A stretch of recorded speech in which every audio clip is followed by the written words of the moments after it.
L'amour est plus fort que la souffrance. Ce message explore la puissance de l'amour et de la réconciliation à travers l'histoire biblique de Joseph.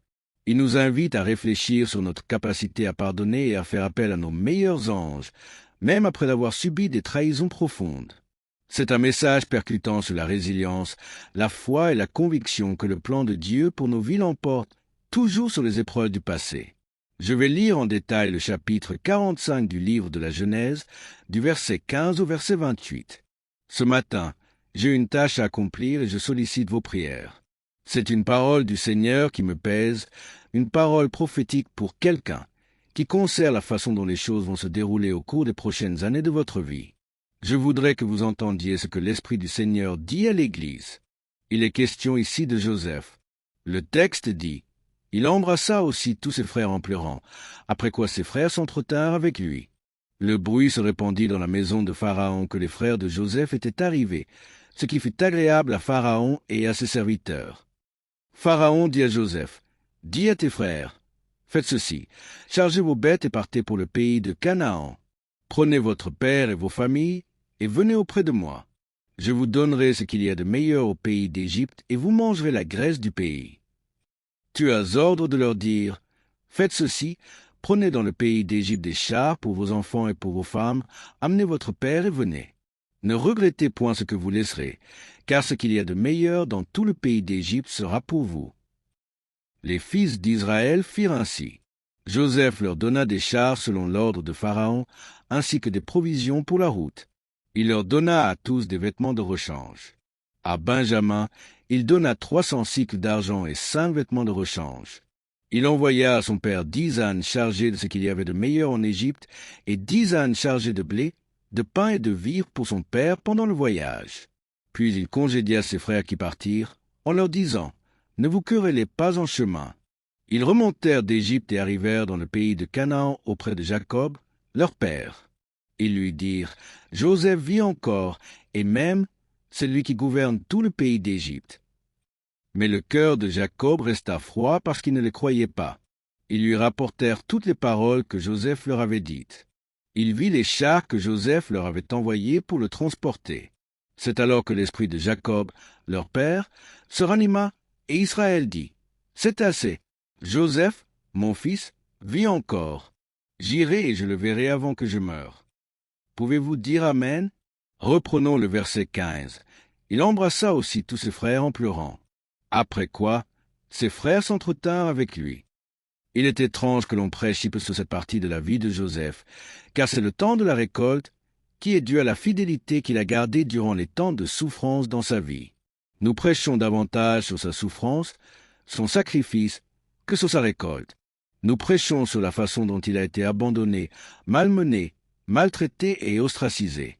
Cependant, nous n'enseignons pas aux gens que sa souffrance a pris fin, que non seulement il a survécu, mais qu'il a prospéré, que ses derniers jours étaient plus grands que les premiers. Malgré un début laborieux et un milieu misérable, à la fin, tout ce que Dieu lui avait promis s'est accompli. Il lui a fallu prendre un chemin détourné pour y arriver. Toutefois, il y est arrivé. Ce texte, dont on parle rarement, évoque une myriade d'émotions, car après avoir survécu à tout, le voilà à présent le prince d'Égypte. Lui, un garçon hébreu, est le prince d'Égypte.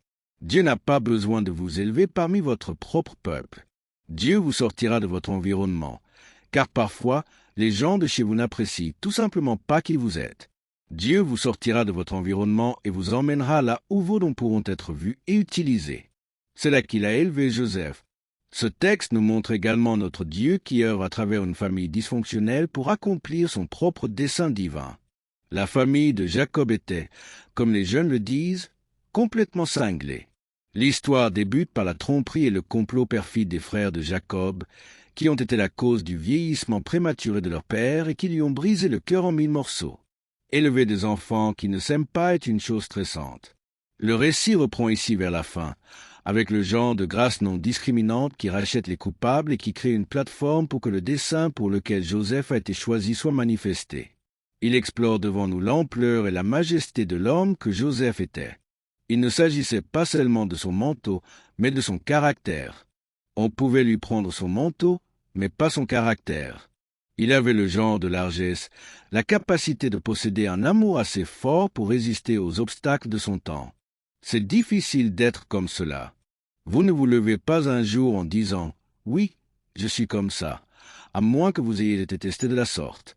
La famille avait été sérieusement disloquée et la réconciliation fait pleurer Joseph. Joseph, qui est un char derrière Pharaon, qui est l'autorité sur les finances de toute la nation d'Égypte, qui est vénéré parmi les Égyptiens, éclate en sanglots face à ses frères. Malgré le fait qu'il ait été injustement traité par eux, qu'il l'ait exclu, humilié, qu'ils aient voulu l'assassiner, littéralement l'assassiner, et qu'ils aient décidé de le jeter dans une citerne pour qu'il soit dévoré par des animaux ou capturé comme esclave. Il n'en avait rien à faire, il s'était tenu là pour le regarder mourir. Avez-vous déjà vu quelqu'un qui se soit tenu à l'écart pour vous voir mourir? Qui vous a piégé? Qui a juste attendu que vous tombiez, leur tombant entre les mains? Bien sûr que vous l'avez vu, on ne peut pas vivre dans ce monde sans s'attirer des ennemis, des personnes qui vous détestent, des détracteurs, des gens qui vous méprisent. Cela fait partie de ce monde. Sur les 8 milliards d'habitants qu'il y a sur cette planète, nous savons que tout le monde ne va pas nous aimer. Il ne s'agissait pas seulement du fait qu'ils le détestaient, mais qu'ils étaient aussi ses frères. Il ne s'agissait pas seulement de ce qu'ils avaient fait, mais de qui ils étaient. Quand Joseph est au sommet, bien qu'il ait le pouvoir d'être vindicatif, de rendre l'appareil, de se venger, de les anéantir, de détruire leur vie, de couper complètement les liens avec eux, de leur fermer l'accès aux vivres, de les regarder mourir, il éclate en sanglots. Les larmes de Joseph sont étonnantes. Quand il l'avait jeté dans la citerne, il n'a pas pleuré. Quand il l'avait dépouillé de ses vêtements, il n'a pas pleuré. Quand ils avaient déchiré son manteau de plusieurs couleurs, il n'a pas pleuré. Quand il l'avait séparé de l'amour de son père, il n'a pas pleuré. Quand il l'avait vendu comme esclave aux Madianites, il n'a pas pleuré. Pour que Joseph pleure ici. Il n'a pas pleuré au domicile de Potiphar quand la femme de ce dernier a débité des mensonges sur lui et qu'il a dû partir à cause d'un mensonge. Il n'a pas pleuré quand il a été victime d'arrestations illicites. Il n'a pas pleuré quand il est allé en prison. Il n'a pas pleuré quand le chef des échansons et le chef des boulangers l'ont oublié. Joseph n'est pas une mauviette. Qu'est-ce qui l'a amené à pleurer dans cette situation? C'est le seul moment où on nous parle des larmes de Joseph. Moi, j'aurais pleuré s'il m'avait jeté dans le trou. J'aurais peut-être pleuré s'ils avaient pris mon manteau. J'aurais certainement pleuré si j'avais perdu mon boulot chez Potiphar. S'il m'avait emmené en prison, j'aurais pleuré. Or, il a fait face à tout cela sans verser de larmes, pas même une seule. Voilà que ceux qui le détestaient à une période donnée de sa vie reviennent à un autre moment. Il les voit, ils sont désespérés, ils sont en difficulté. Une famine arrive dans le pays. Ils ont besoin de lui. Soit le mal en lui se lèvera et se vengera, soit un bon en se lèvera en lui, il réagira correctement. Avez-vous déjà eu à vous battre? Vous aviez 2 façons différentes de vous comporter. Vous saviez comment réagir seulement quand vous pensiez à ce qu'ils ont fait, à la façon dont vous avez souffert. Quelqu'un ici a-t-il déjà eu du mal à réagir comme il savait devoir le faire? Joseph est écartelé dans ses pensées. C'est humain de se souvenir. Comment peut-il oublier ce qu'ils lui ont fait? Il se dit, « Je sais que vous l'avez fait, que ce n'était pas par accident. Vous me vouliez du mal. Oh, je ne suis pas un enfant ou un novice. Je comprends que tout le monde ne va pas me souhaiter tout le meilleur. Seulement, il ne s'agit pas de ce qu'ils ont fait. C'est à qui ils l'ont fait. Vous aussi. Vous m'avez trahi? Avez-vous la force de permettre au bien de sortir de vous quand on vous a fait du mal? Tout le monde peut être bon envers les gens qui sont bons envers eux. Or, la preuve de la vie est d'être bon envers quelqu'un qui ne l'est pas vraiment. C'est du genre « Je ne te dois rien, je ne te dois rien. Tu ne m'as pas élevé, tu ne m'aimais pas, tu n'étais pas là pour moi, je ne te dois rien. » Quelqu'un ici sait de quoi je parle? Un certain temps a passé, voilà que tu as besoin de moi. Un certain temps a passé, voilà que tu m'appelles. Un certain temps a passé, voilà que vos cœurs se sentent adoucis. Vous avez besoin de moi maintenant. La question à présent est la suivante. Étant donné la faveur dont il bénéficie, a-t-il la capacité de permettre à l'expression « bon » ou « meilleur ange » je vais en parler dans un instant, de prendre le dessus sur lui, de le guider, de sorte que le meilleur en lui l'aiguillonne et non le pire? Le plan de Dieu dépend du fait que Joseph trouve son bon ange ou meilleur ange. Abraham Lincoln, qui a si bien utilisé l'expression « meilleurs anges » dans son premier discours d'investiture du 4 mars 1861, l'a fait à l'époque où notre pays était à la veille de la guerre civile. À l'origine, ces mots n'étaient pas dans l'allocution. Il les a ajoutés. Il a dit « Je n'ai pas le cœur à conclure. Nous ne sommes pas ennemis, mais amis, et nous devons le rester. Même si la passion a pu altérer les liens qui nous unissent, il ne faut pas qu'elle les rompe. Les harmonies mystiques de la mémoire, remontant de tous les champs de bataille et de la tombe de tous les patriotes jusqu'à l'âme vivante et au foyer de chaque citoyen de ce vaste pays, sauront à nouveau faire retentir le cœur de notre union, dès lors qu'agiront sur elle, comme, je le pense, les meilleurs anges de notre nature. Abraham Lincoln articule cela au moment où il conduit la nation à travers l'une des périodes les plus turbulentes de l'histoire de ce pays. Il fait appel aux meilleurs anges en nous et dit qu'en fin de compte, nous reconnaîtrons que nous sommes un seul peuple, que nous sommes frères, en dépit du fait que nos relations étaient tendues. En effet, elles l'ont été grandement. L'un de ceux qui a aidé à la rédaction de son discours, qui était le secrétaire d'État de Lincoln, a voulu changer la phrase et a proposé « ange gardien ». Cependant, ange gardien sous-entend quelque chose d'extérieur. Lincoln comptait sur le fait que dans le pire en nous, il y a un meilleur en nous, qui est à l'intérieur, qui, si nous le permettons, s'élèvera pour nous faire traverser les turbulences des temps par lesquels nous passons. Entendez-vous ce que je dis? Pas le terme piétiste d'ange gardien, non. Sachez qu'Abraham Lincoln n'a pas inventé ça tout seul. Il ne fait que citer William Shakespeare. Quand William Shakespeare écrit la pièce de théâtre Othello dans les années 1600, il mentionne déjà les meilleurs anges qui combattent le mal qui lui a été fait. Abraham Lincoln revient sur ce discours de William Shakespeare de 1603 et adopte cette phrase « meilleurs anges ». Il est difficile de vivre une vie qui incarne vos meilleurs anges quand vous avez eu de mauvais moments. Il est difficile d'avoir de meilleurs anges quand vous avez été entouré de mauvaises personnes. Il est difficile d'avoir de meilleurs anges quand on a de mauvais souvenirs. Nous devons tous nous battre chaque jour pour que nos meilleurs anges se lèvent en nous. Il ne suffit pas seulement de parler de Joseph, ni même d'Abraham Lincoln ou de William Shakespeare et son personnage d'Othello. Laissez-moi ramener cela à Paul. Paul a indiqué « Quand je veux faire le bien, le mal est attaché à moi et il y a une guerre dans mes membres. Je peux réagir de tant de manières distinctes que je ne sais même pas comment répondre sur le moment. Je ne fais pas le bien que je veux et je fais le mal que je ne veux pas, misérable que je suis. Qui me délivrera de la complexité de ma vie? Il n'y a pas une seule personne dans cette pièce dont la vie ne soit pas complexe.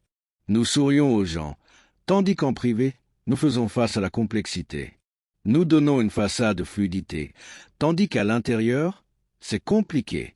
Il y a des gens compliqués ici, des gens compliqués qui me regardent en ligne.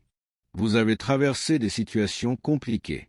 Une situation compliquée, c'est quand votre esprit et vos émotions se battent et que les deux ont raison.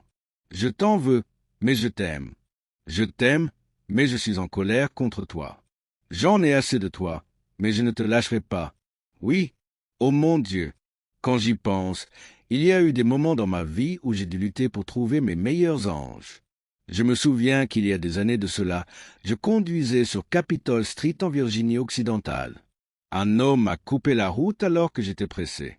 Ce n'était pas très grave. Seulement, il a pris ma place de parking.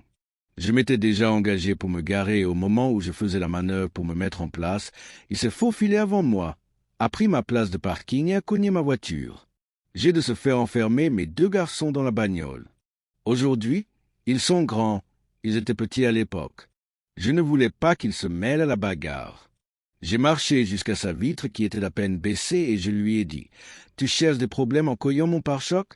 Quoi que tu cherches, je suis prêt à te le donner. » Sa vitre était à peine baissée, mais j'étais tout à fait prêt à faire sortir violemment son corps par là, à lui donner une bonne correction, juste pour une place de parking.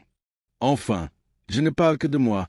Je sais que vous n'avez à aucun moment eu de conflit durant lesquels vos meilleurs anges sont allés se coucher et votre mauvais ange a dit « Je vais te défoncer là ».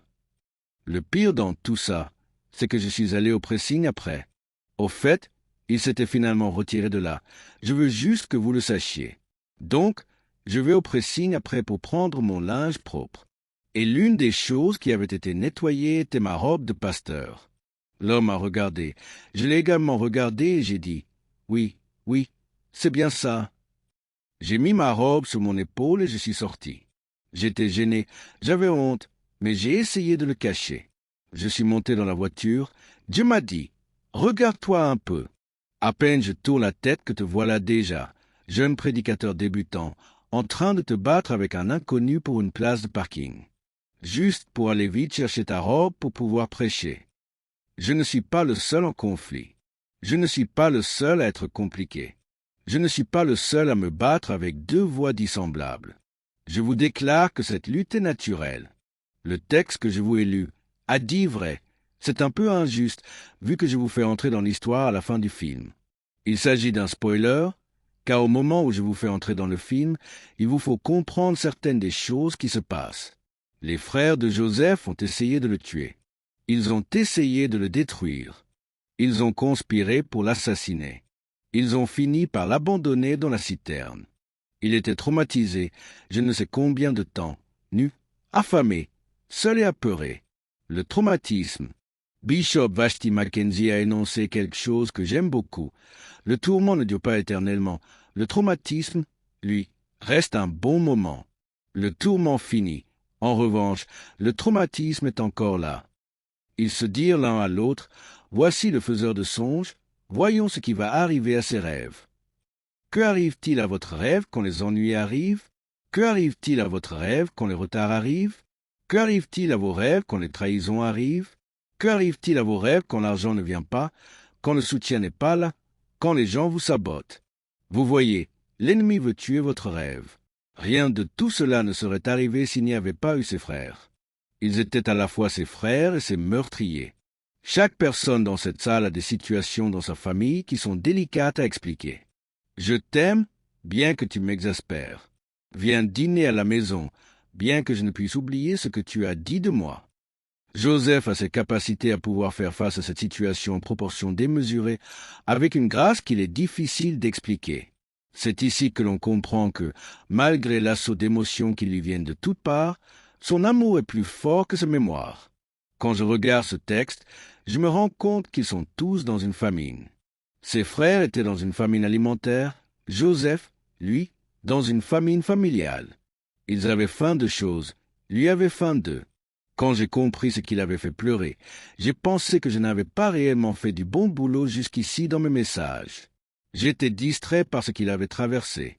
Or, ce qu'il a traversé dans la citerne, chez Potiphar, en prison, n'est pas comparable à la cause de ce calvaire.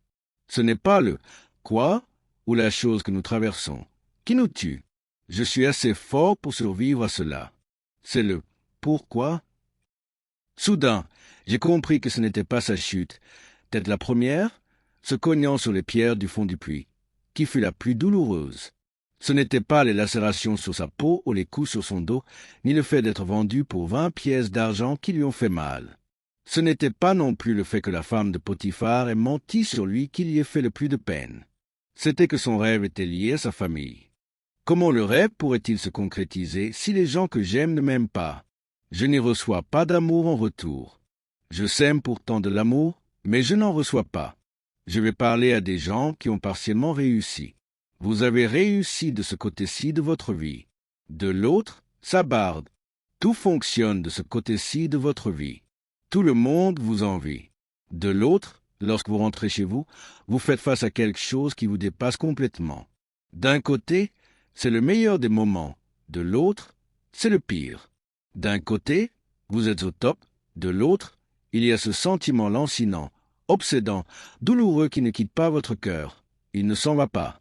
Que faites-vous quand votre amour ne veut pas disparaître, alors que votre bon sens vous dit « Laisse-les tranquilles, laisse-les tranquilles ».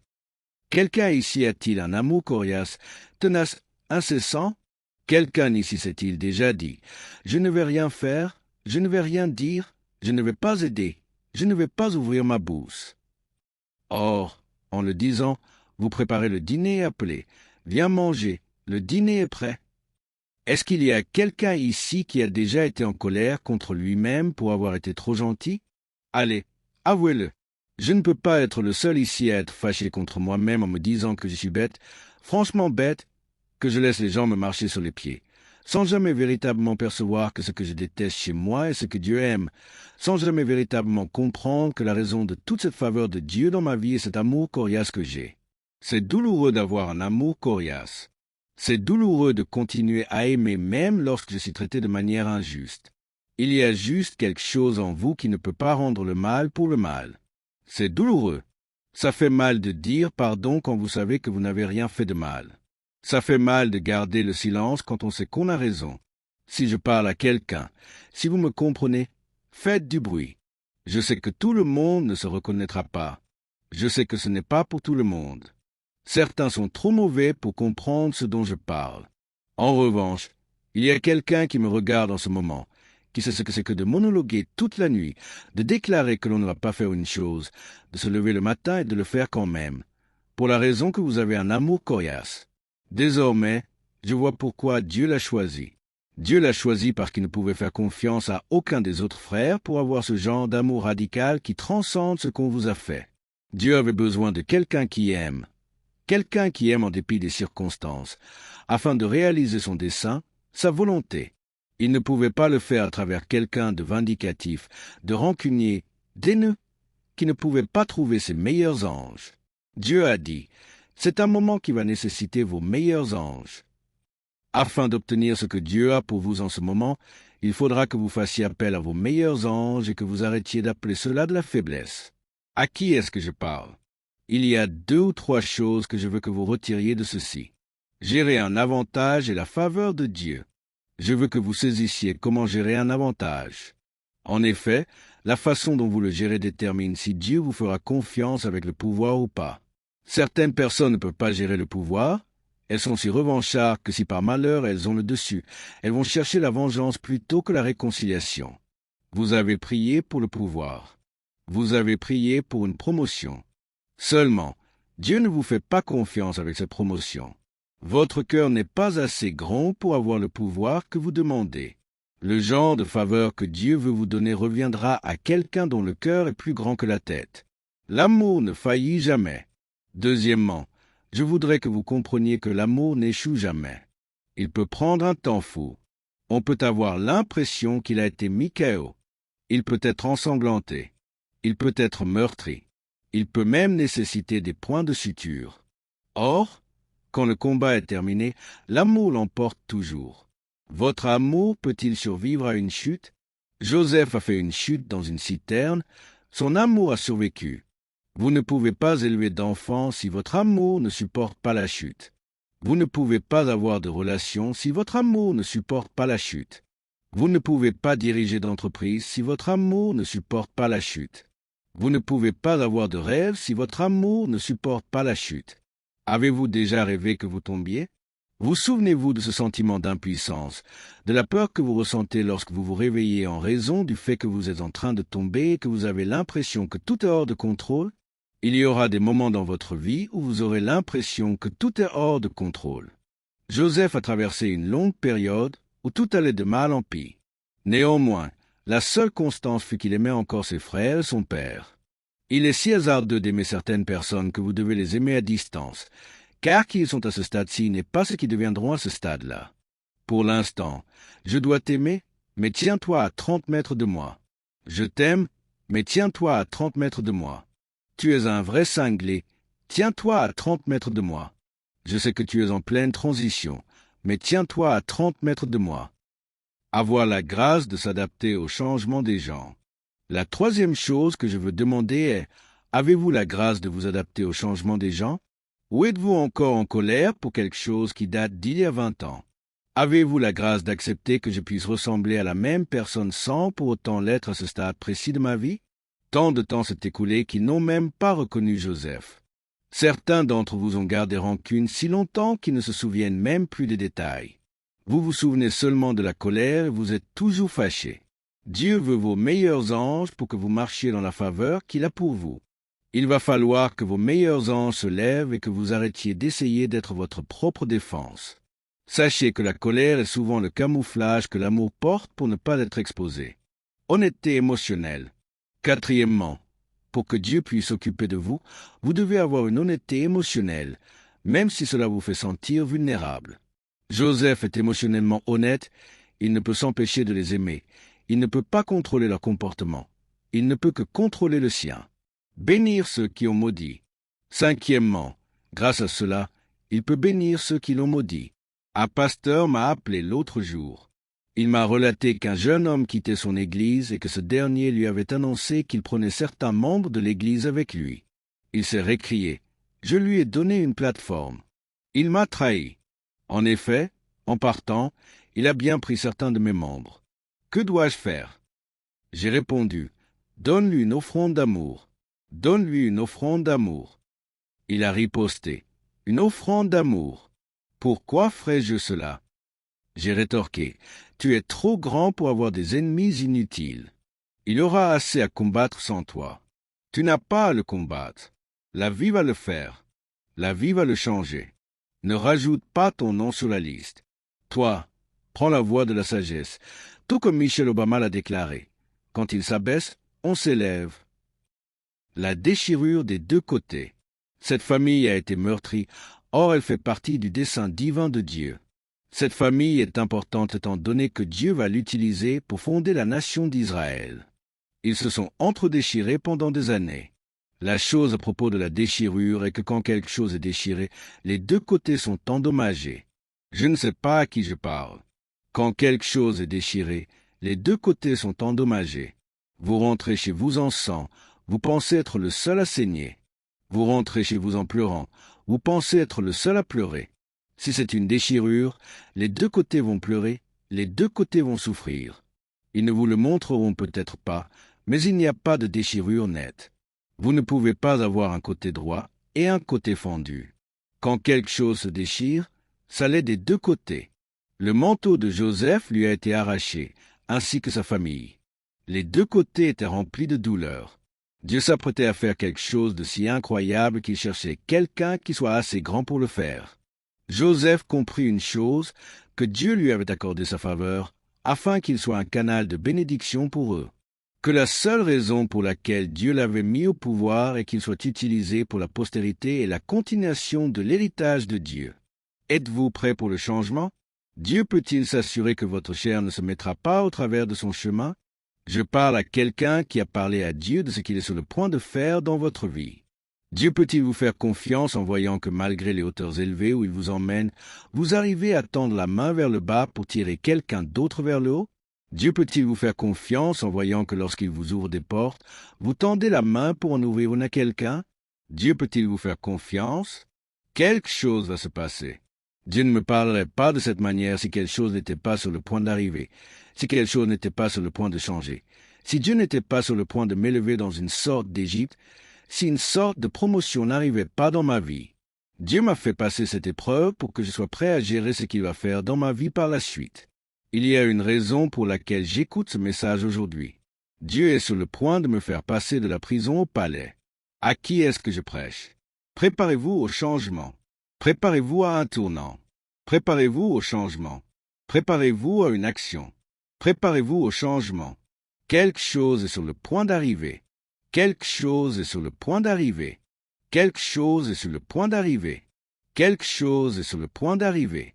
Dieu ne me parlerait pas de pouvoir si je devais rester faible. Quelque chose est sur le point de changer dans ma vie. Je dois être prêt à le recevoir. Ce que je veux que vous voyez, c'est que tout d'un coup, la richesse de l'Égypte a été transférée à la maison de Jacob.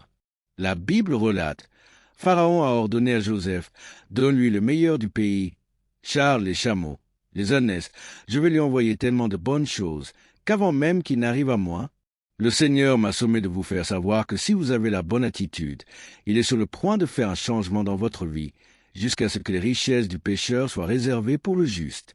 Si c'est à vous que je parle, louez le Seigneur.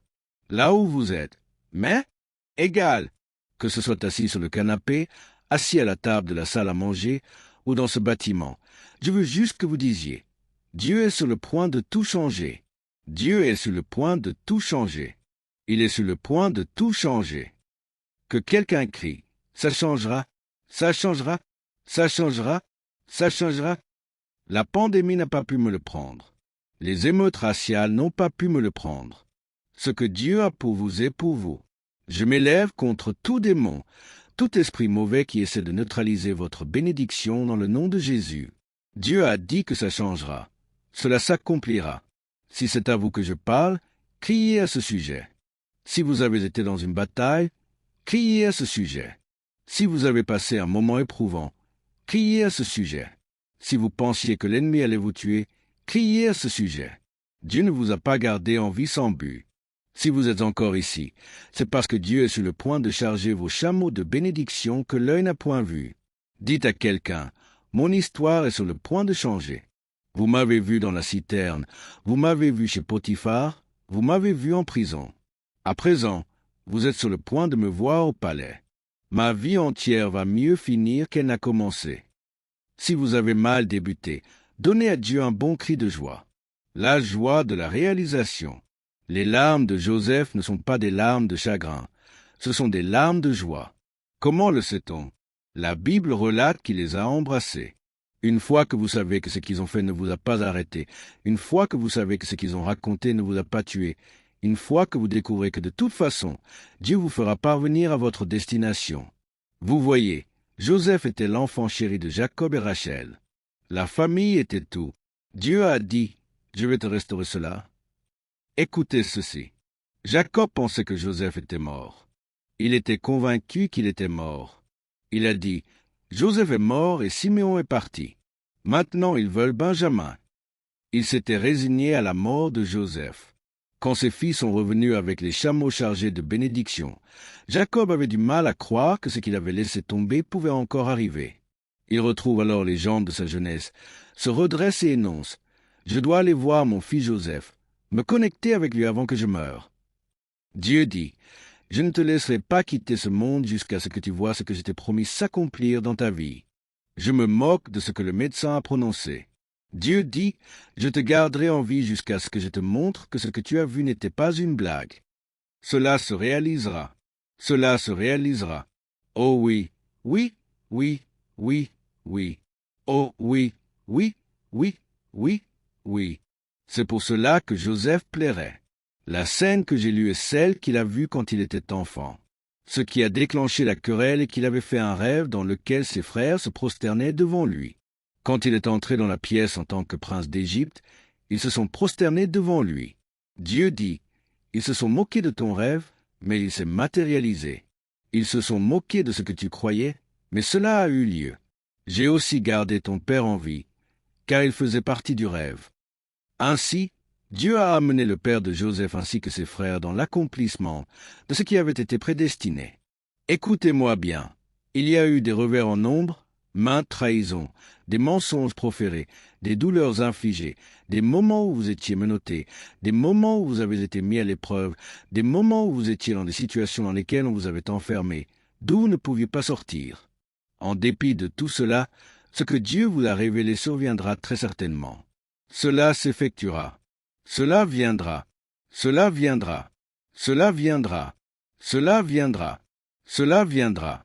Vous n'étiez pas prêt pour cela quand vous l'avez vu. Vous n'étiez pas prêt pour cela quand vous l'avez vu. Vous avez dû passer par d'autres choses pour mûrir dans cela. Actuellement, vous entrez dans une saison dans laquelle les choses que vous avez vues il y a longtemps vont s'accomplir. Ce sera le genre de joie qui vous fera pleurer, car il y a eu des moments où vous pensiez être fou. Il y a eu des moments où vous pensiez avoir perdu la tête. Il y a eu des moments où vous pensiez être un insensé. Il y a eu des moments où vous ne croyiez pas en votre propre rêve. Pourtant, chaque fragment, chaque brin, chaque iota de tout cela, chaque mot, chaque phrase, chaque paragraphe, chaque promesse, tout ce que Dieu vous a dit quand vous étiez enfant, quand vous étiez une petite fille, tout ce que Dieu vous a montré quand vous étiez un petit garçon jouant dans un bac à sable, tout ce que Dieu vous a donné verra le jour. Dieu a dit qu'il vous a donné un aperçu. Vous n'avez pas eu de détails. Vous avez eu un tout petit aperçu. Je parle à quelqu'un. Vous regardez votre vie en disant, « Ma vie ne ressemble pas à ce que j'ai vu. » Dieu répond, « Parce que ce n'est pas encore fini. » Dieu va vous amener dans un lieu où tout ce que vous avez entrevu va se matérialiser dans votre vie et la louange qui sera dans votre bouche sera indescriptible. Si vous croyez en ce que j'affirme, ouvrez la bouche et inondez ce lieu. Inondez votre foyer. Inondez votre cuisine. Inondez votre voiture. Inondez votre demeure de louange. le pouvoir de l'amour et le changement intérieur. Joseph va vers ses frères, il les embrasse, puisque leur arrivée est le signe que le temps est venu. Puis il se met à pleurer. Il les aimait, il lui en manquait. En fait, ce qui l'a ébranlé est que le rêve n'était pas un mensonge. Si la prophétie tarde, attends-la, elle marche vers son terme et elle ne mentira pas. À qui est-ce que je parle? Ça a été long à venir. Cependant, le changement vient. Vous vous sentiez comme un idiot quelquefois, alors que le changement arrivait. Vous continuiez d'aimer même quand vous étiez maltraité. Le changement était en chemin. Dieu dit, arrête de mépriser la façon dont tu te soucies des autres. C'est parce que tu t'en soucies que je t'ai béni en premier lieu. Il vous a béni car il pouvait vous faire confiance. Il vous a béni à cause de la façon dont il a conçu votre cœur. Ne vous mettez surtout pas à être quelqu'un d'autre. Ne vous mettez pas à la place de quelqu'un d'autre. Votre don est la chose folle qui vous permet de prendre une raclée tout en continuant à trotter. C'est fou que vous puissiez aimer des gens que les autres n'aiment pas. Vous pouvez ne pas aimer ce qu'ils font. Cela dit, vous trouvez quand même un moyen de les aimer.